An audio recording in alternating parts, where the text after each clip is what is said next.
you must invest time and energy into reviewing and observing these patterns of behaviour. Chapter 6. Introduction to the bird, also known as the ego.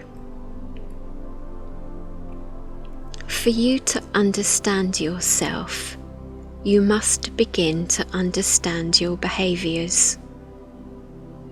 You must start a process of detaching from your behaviours.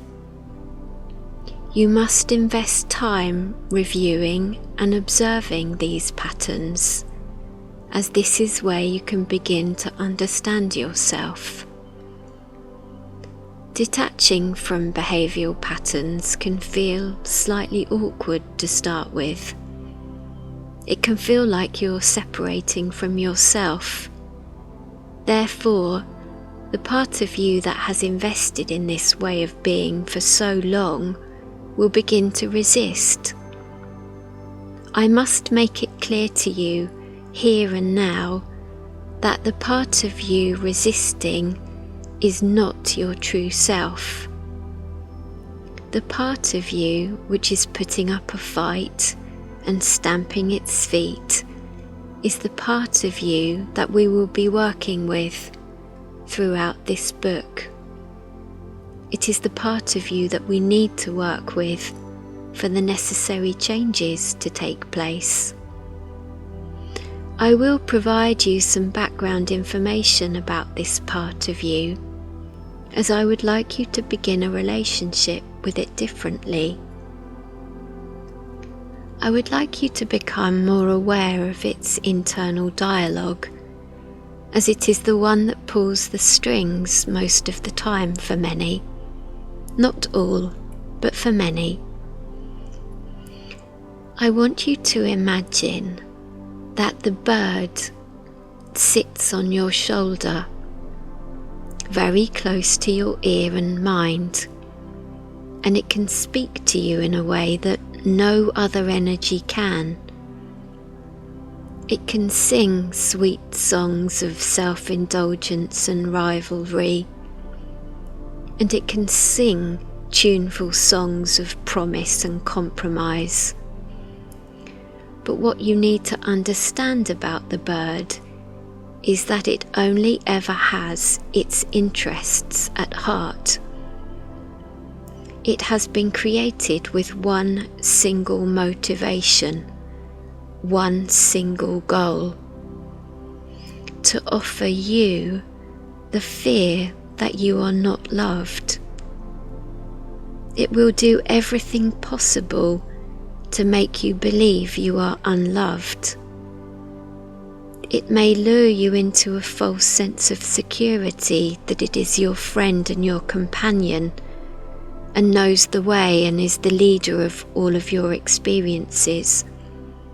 But it is not. The bird is only ever along for the ride, the free ride.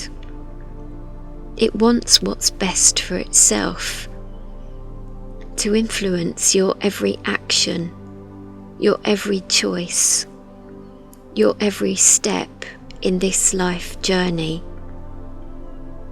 It has built a very close relationship with you and created a level of trust like no other. Right now, you feel as though the bird is you, but it is not. It may have found a comfortable spot on your shoulder and discovered a language you can relate to, but it is not you. It is a fragile, fearful creature that responds and reacts weakly and fearfully. Sometimes it may seem strong and feel like it is protecting and guiding you, but I need you to remember the bird is not your friend. It is also not your enemy. It is merely a choice. It should not be treated with contempt, as it will chirp louder when it senses that you are turning against it.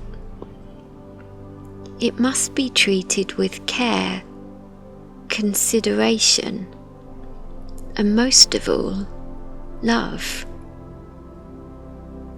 As you read this, I know that you are becoming aware of the voice you hear in your mind, possibly saying, "What a load of nonsense. This book is ridiculous. It's written for a child, and it's not for me." So right now, I will introduce you to the bird. It just spoke to you within your mind.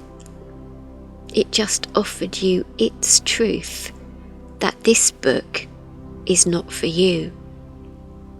Already, at this very moment, it wants you to put this book down and carry on with your day.